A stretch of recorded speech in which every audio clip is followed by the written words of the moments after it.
राधे राधे दोस्तों। आज हम आपको सुनाएंगे एक जाट और एक पंडित की बहुत ही मजेदार कहानी।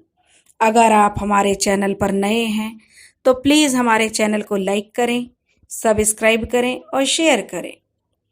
एक गांव था। उस गांव में एक पंडित अपनी पत्नी और अपने बच्चों के साथ रहता था। पंडित जी को जो है पूजा पाठ करके और नामकरण संस्कार, शादी विवाह, जो भी काम था उसका यही था। इन्हीं कामों को कराकर उसका गुजारा चलता था। एक बार काफी दिन हो गए, पंडित जी को कोई काम नहीं मिला। जब पंडित जी को कोई काम नहीं मिला तो उसके घर में भूखा मरने की नौबत आ गई। अब पंडितानी बड़े गुस्से में पंडित जी से कहने लगी कि कुछ तो काम करके लाओ, बहुत दिन हो गए हैं, कम से कम घर का चूल्हा तो जले। अब पंडित जी यह सोचकर काम की तलाश में बाहर निकल गए। बाहर जब वो जा रहे थे तो उन्होंने एक जाट दिखाई दिया जो अपने घर को जा रहा था। पंडित जी जाट से कहने लगे कि जाट देवता, कैसे हाल है, कहाँ जा रहे हो? तो जाट कहने लगा, पंडित जी प्रणाम, मैं अपने घर जा रहा हूँ, आज तो बड़े दिनों में दिखाई दिए हो। तब जाट कहने लगा कि पंडित जी, खेती क्यारी का काम है, समय नहीं मिल पाता, काम में व्यस्त रहता हूँ। तब मौका देखकर पंडित जी बोले, आज तुम्हारे पिताजी मेरे सपने में आए थे, इसलिए मैंने सोचा कि चलो तुम्हें बता दूं, तुम मुझे मिल गए हो तो। जाट ने थोड़ी उत्सुकता से पूछा, क्या कह रहे थे पिताजी हमारे तुम्हारे सपने में आकर? क्या हालचाल पूछ रहे थे? कि पंडित जी कहने लगे, क्या बताऊं, तुम्हारा हाल चाल पूछ रहे थे, कह रहे थे बच्चों ने मुझे भुला दिया है, जिसके कारण मैं बहुत दुखी हूँ। जाट याद करके बोला, हाँ जी पंडित जी, ठीक ही कह रहे हो, मरने के बाद मैंने अपने पिता का श्राद्ध भी नहीं किया, शायद इसलिए मेरे पिताजी दुखी होंगे। तो पंडित जी कहने लगे, तो फिर कर डालो श्राद्ध, इसमें देर क्यों करते हो? कि तब जाट कहने लगा, ठीक कह रहे हो पंडित जी। पंडित जी ने अपना दाव लगाया तो जाट जो मान गया श्राद्ध कराने के लिए, और अगले ही दिन जाट ने पंडित जी को अपने घर बुला लिया। पंडित जी ने श्राद्ध की सारी सामग्री एक पर्चे पर लिख दी।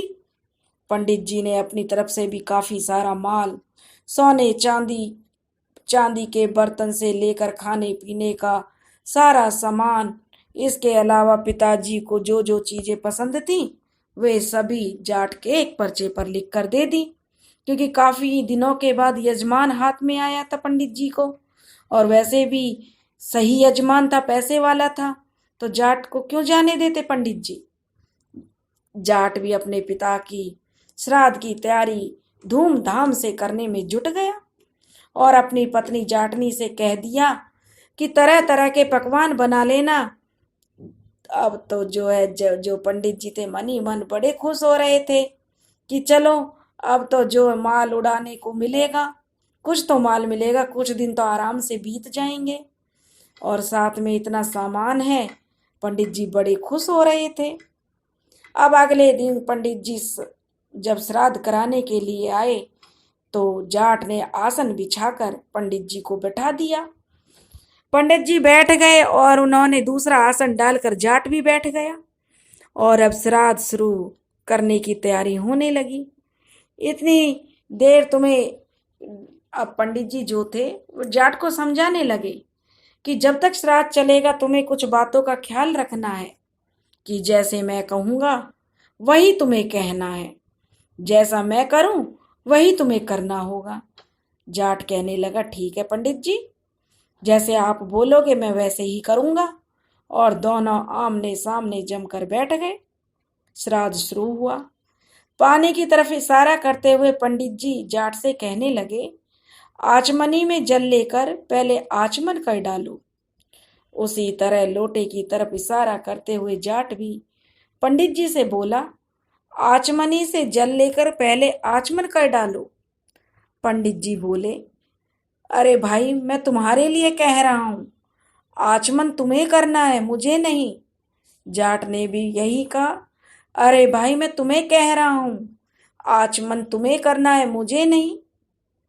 जब जाट ने यही बात दोहराई तो पंडित जी बड़े परेशान हो गए। वे कड़क कर बोले, अरे मूर्ख, मैं तेरे लिए कह रहा हूँ, श्राद्ध तेरे बाप का हो रहा है, मेरे बाप का नहीं।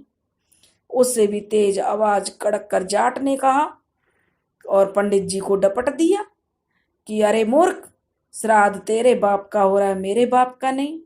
अब तो पंडित जी से बहुत गुस्सा आ रहा था, पंडित जी से रहा नहीं गया और वे घूंसा दिखाते हुए बोले कि तू नहीं मानेगा। तो जाट ने भी अपना घूंसा तान लिया और पंडित जी को दिखाते हुए बोला कि तू नहीं मानेगा। पंडित जी ने आव देखा न ताव देखा और एक तगड़ा सा हाथ जाट की कनपटी पर जड़ दिया। पहले मैं तेरी खोपड़ी ही दुरुस्त कर लूं, बाद में श्राद्ध होता रहेगा। झापट इतनी जोर से पड़ा कि 1 मिनट में ही जाट को होश उड़ गए। थोड़ी देर बाद जब जाट ने अपने आप को संभाला तो उसने भी अपनी बाहें चढ़ा ली और बदले में पूरी ताकत से एक झापट पंडित जी के गाल पर रसीद कर दिया। पंडित जी को तो दिन में तारे नजर आने लगे। उन्हें 5 मिनट बाद होश आया। अब क्या था, पंडित जी और जाट दोनों पूरे क्रोध में भर आए। दोनों आपस में लात घूंसों से लड़ने लगे, लात घूंसों से श्राद्ध होने लगा। पंडित जी जितनी लात और घूंसे मारते उतनी ही जाट उनको मार देता। जाट के शरीर पर जिस जगह पंडित जी का घूंसा पड़ता उसी जगह जाट जो दर्द से कराहने लगता और उसी जगह जाट भी पंडित जी को घूंसा मारता। देखते ही देखते काफी समय हो गया, दोनों में गुत्थम गुत्था लड़ाई होने लगी। मन ही मन पंडित जी सोचने लगे, अरे किस मूर्ख से पाला पड़ गया। उन्होंने कई बार जाट को समझाया लेकिन जाट की समझ में कुछ नहीं आया। नतीजा यह निकला कि पंडित जी ने जब गुत्थम गुत्था होकर लड़ने लगे तो पंडित जी ने नीचे होते हुए कभी जाट नीचे तो कभी जाट ऊपर, कभी पंडित जी नीचे तो कभी पंडित जी ऊपर। आपस में बहुत देर तक लात घूसे उठा पटक का दौर चलता रहा। आखिर में पंडित जी ने सोचा कि भागने में ही भलाई है, इसलिए पंडित जी जाट को छोड़कर भाग गए। और जाट बड़ा खुश था, बड़ा प्रसन्न था। प्रसन्न मुद्रा में अपनी जाटनी के पास लौटा। जगह जगह से कपड़े फट जाने के कारण जाटनी पूछने लगी अपने पति से कि पंडित जी के साथ श्राद्ध कर्म करते हुए ये सब क्या हुआ, पंडित जी कहाँ गए। तब जाटनी ने पूछा तो जाट कहने लगा, यह सब तो पंडित जी के साथ श्राद्ध कर्म करते हुए हुआ है। जाटनी ने पूछा, श्राद्ध तो अच्छी तरह से हो गया ना। जाट ने उत्तर दिया, बहुत अच्छा हुआ है, अच्छा ना होता तो मेरी यह हालत होती। पंडित जी ने कोई कसर नहीं रखी और मैंने भी पूरे जोर शोर से काम लिया। चलो अच्छा हुआ, जाटनी कहने लगी, लेकिन पंडित जी को कुछ दान दक्षिणा वगैरह तो दी है या नहीं। जाटनी ने पूछा तो दक्षिणा, तो जाट कहने लगा, दक्षिणा तो कुछ नहीं दिया, हम लोग श्राद्ध में ही इतने मस्त हो गए थे कि पंडित जी को दक्षिणा और भोजन का तो ख्याल ही नहीं रहा। बेचारे पंडित जी बिना दक्षिणा के ही लौट गए। अब तुम ही एक काम करो, तुम्हें ही थोड़ा सा कष्ट करना पड़ेगा। एक बड़े से थाल में भोजन और साथ में दक्षिणा रखकर पंडित जी के घर पहुंचाया, वरना श्राद्ध का कोई फल हमें नहीं मिलेगा। यह सुनकर जाटनी खुश हुई। नहा धोकर उसने धुले कपड़े पहन लिए और एक बड़े से थाल में भोजन रखा और चल दी पंडित जी के घर दक्षिणा देने के लिए। उधर पंडिताइन प्रतीक्षा में बैठी हुई थी। जब पंडित जी श्राद्ध करने गए हैं तो लौटते समय बहुत सारी चीजें लाएंगे, बढ़िया बढ़िया पकवान लाएंगे, परंतु जब उन्होंने पंडित जी की हालत देखी तो उस पंडिताइन को बहुत क्रोध आया और सारी कहानी पंडित जी ने उन्हें बताई कि कैसे एक मूर्ख से आज पाला पड़ गया। यह सुनकर क्रोध से लाल पीली पंडिताइन बोली कि अभी तो खाने के लिए कुछ नहीं था और तुम जो उससे ऐसा पाला पड़ा कि तुम खाने के लिए भी कुछ नहीं लाई। तब पंडित कहने लगा, रीजा पंडिताइन तुझे खाने की पड़ी है, यहाँ जान बचाना मुझे मुश्किल हो गया। पंडिताइन गुस्से में लाल पीली हुई दांत मिसमिसाती हुई अंदर चली गई। अभी उसका गुस्सा उतरा भी नहीं था कि दोनों पति पत्नी क्रोध में बैठे हुए थे। उसी टाइम जाटनी जो अपने घर से दो पंडित जी के लिए खाना और दक्षिणा लेकर आई थी, अचानक से आ गई और यह देखकर जाटनी को उनके घर पे आई तो उसे देखकर जो ब्राह्मण और उसकी पत्नी को बड़ा गुस्सा आया। उन्होंने गुस्से में मुट्ठियां भींचकर और जाटनी को अंदर कदम रखते ही दोनों जाटनी पर टूट पड़े, सारा क्रोध उस पर झाड़ दिया।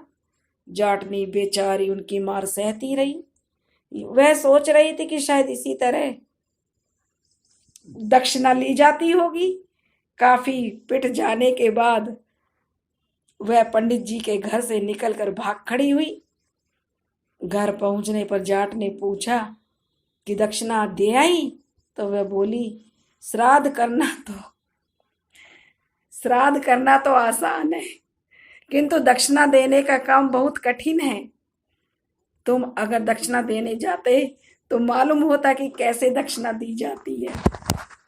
दोस्तों, अगर आपको हमारी यह हास्य कहानी पसंद आए तो प्लीज़ हमारे चैनल को लाइक करें, सब्सक्राइब करें और शेयर करें। राधे राधे।